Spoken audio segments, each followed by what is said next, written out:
What's going on, everyone? Thanks for tuning in to another episode of the Ducks Dish podcast. I'm your host, Max Torres, publisher and lead editor of Ducks Digest, covering the Oregon Ducks for Sports Illustrated on Fan Nation. And we got a huge pod today, coaching carousel.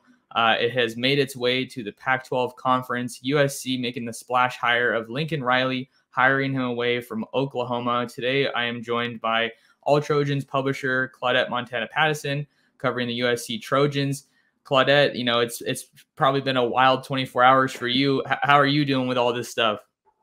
I got about 6 of these already in my system. It has been a crazy 24 hours. I mean, the USC athletic department kept this all very quiet. No one had any idea that this was going down.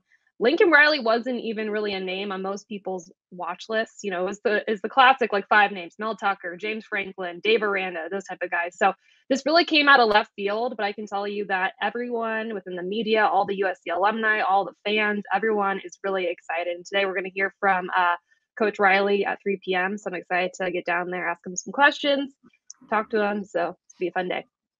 I think one of the great questions that we could start with here, you talk about how it kind of came out of left field, caught some folks by surprise. What do you think that the Lincoln Riley hire means for USC, given everything that's been going on in the program over the past couple of years and ultimately the trajectory of the Pac-12 maybe? Well, I think for a lot of USC fans, we're not expecting a hire like this. I think that you could have gotten a guy like Matt Campbell. You could have gotten a guy like Dave Aranda, potentially, obviously, if they were interested. And those would have been considered, good hires.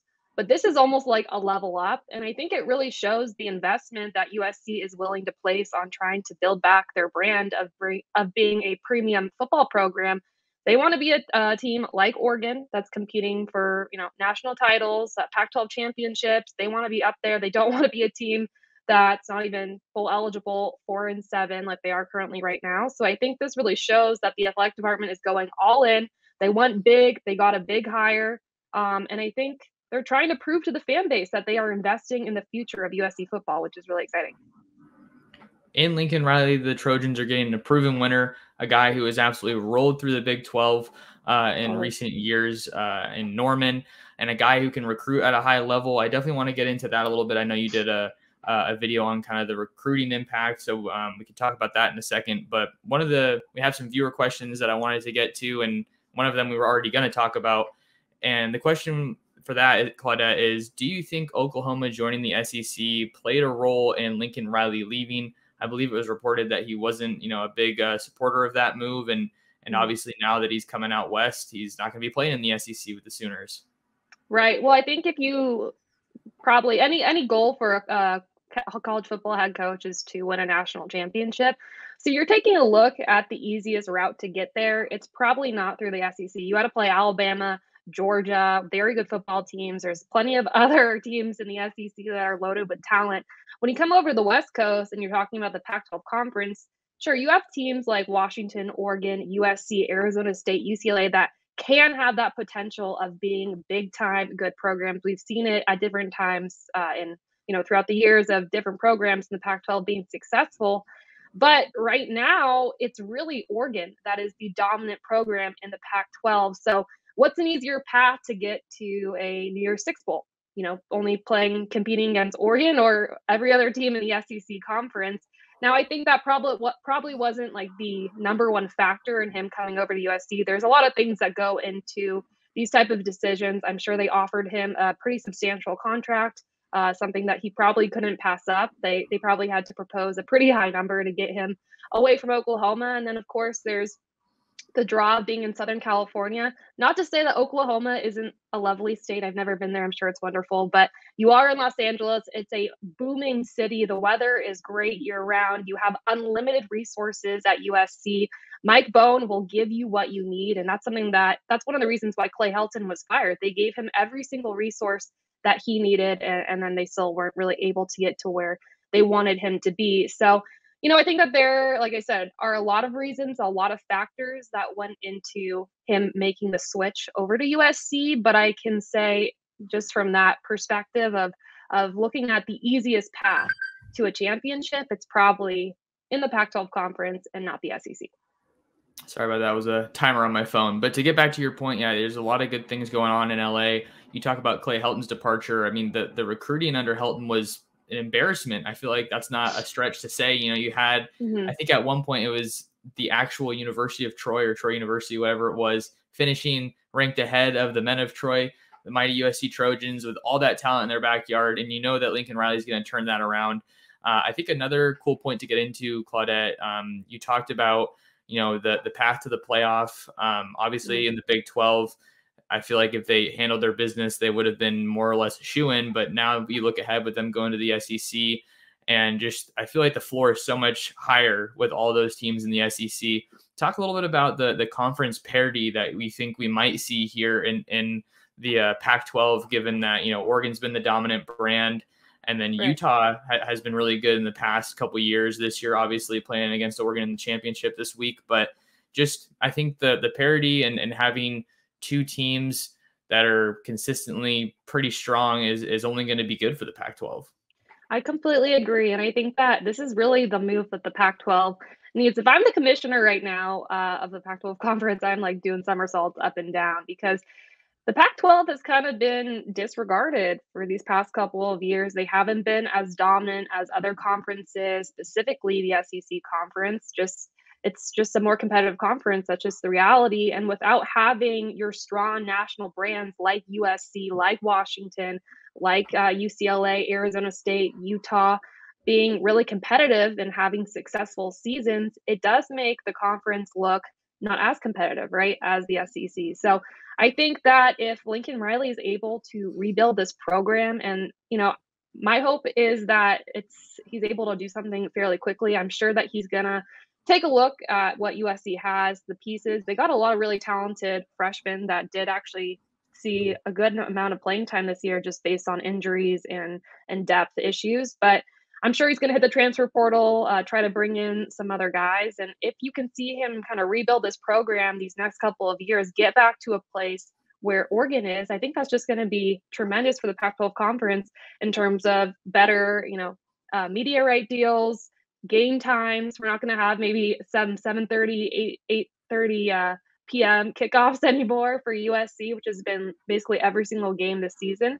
So I think it's only, you know, to have more schools in the Pac-12 doing well, I think it's only going to be better for the Pac-12 conference as a whole.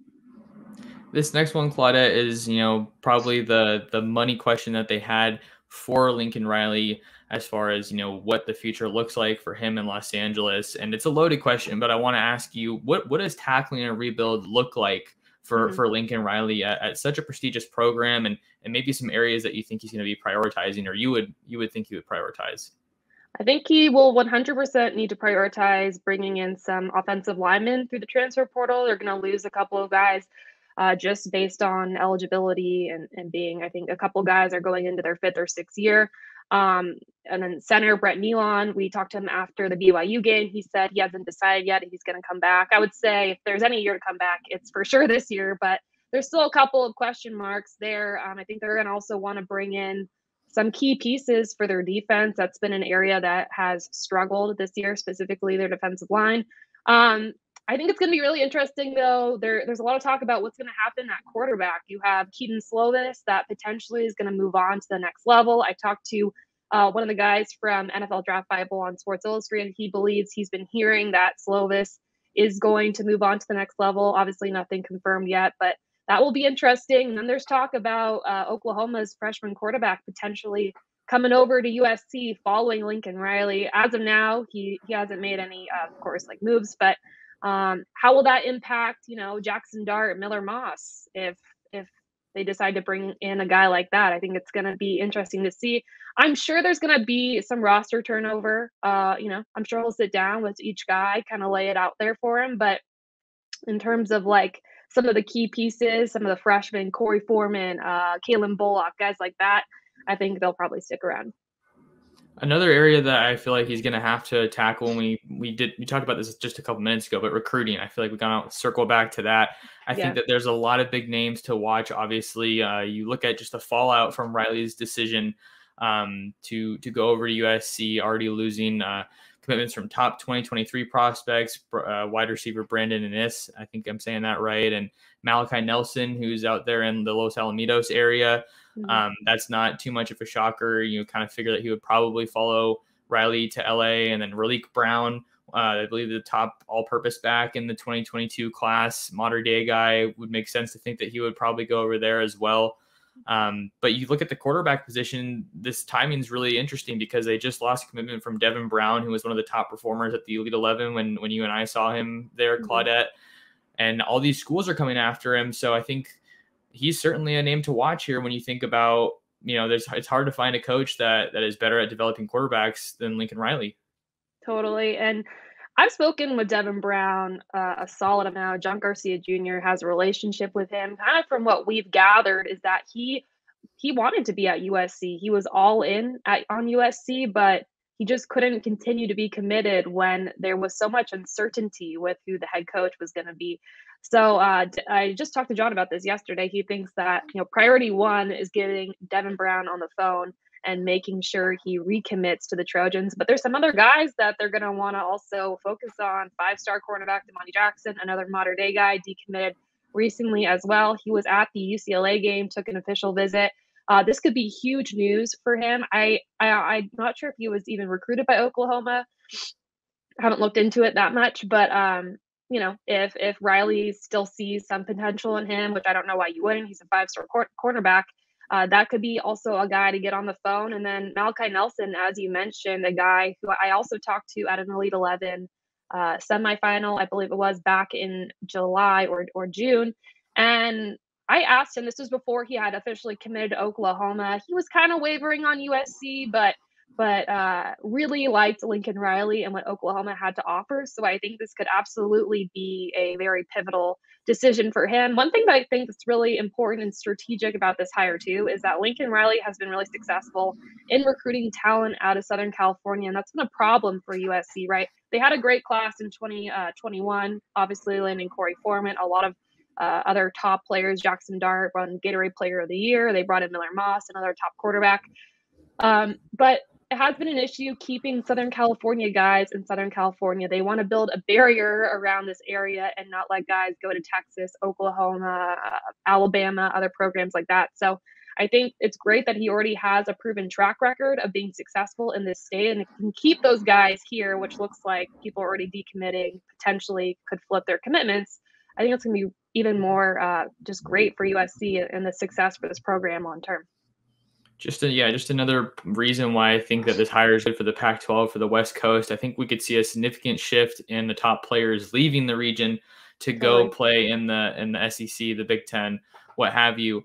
Claudette, wanted to pivot here. I know we got a couple more minutes with you to tackle some viewer questions. I put out a call to action on Twitter. If you're not following me already, go ahead and make sure to follow me at mtorresports. May not get to all of them, but wanted to tackle a couple of them. This one kind of has to do with Riley's staff and what we're thinking there. Coming from Derek, he said, I'm less concerned about the Riley hire than what type of assistant coaches he can bring on board. Who do you think he goes after? Anyone on Oregon staff? Does he try and retain Dante Williams for recruiting? Kind of a lot of areas to get into there, but just wanted to get some initial thoughts from you on that, Claudette.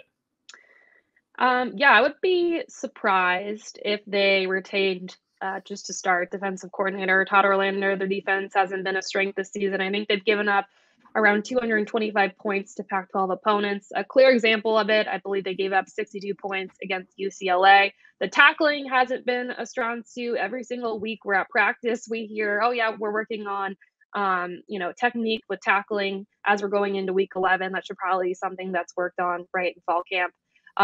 There are rumors that Oklahoma's defensive coordinator, Alex Grinch, will be coming over. Nothing confirmed yet. As I mentioned, we're having a press conference with Riley this afternoon. So maybe we'll get some clarity on kind of his plan for, building out his own staff. But I think the Dante Williams point is interesting. I've actually seen a few guys on Twitter, some recruits and current players say, hey, the reason why a lot of us guys are at USC is because of Dante Williams, and he's such a great recruiter, has great relationships with a lot of guys. So people do want him to be retained. Now, if he gets offered maybe a defensive coordinator position somewhere else, maybe that's a better opportunity for him. Maybe he leaves, they'll probably have to offer him a good enough opportunity for him to stay on board. That, of course, being if Lincoln Riley does want to retain him. So I think that you probably are going to see a good amount of turnover with the coaching staff. I could see him kind of wanting to come in, start fresh, bring in his guys. But of course, we won't necessarily have answers to all that until, these next couple of weeks. And USC does have one more game against Cal, right, this Saturday. So all of the coaches, Dante's going to coach that game. And then from there, I think we'll get a little bit more clarity. Next question coming from Matt Smith. Thanks for your question, Matt. Love to know what thoughts are on Cristobal's pay and any extensions being discussed. Seems like he is criminally underpaid at this point. Mario Cristobal's contract has been a talking point. It feels like every year. Believe he signed a new contract last season. But obviously, with the way that the team has performed, winning the Pac-12 North, and then I also believe it was winning 10 games. But just with the recent performances that we've seen from Oregon and the fact they're doing so well this season, he has earned some significant bonuses from what I can gather on his contracts. But I think that when you see Lincoln Riley come in, I'm sure USC is going to throw the bag at him, or did, but we just need to see the public contract details. I think that if you're Oregon, you kind of have to take a step back and reevaluate things here, especially in what is probably one of the most chaotic, hectic years of the coaching carousel that we've seen in quite some time. And Cristobal has proven that he's worth the money.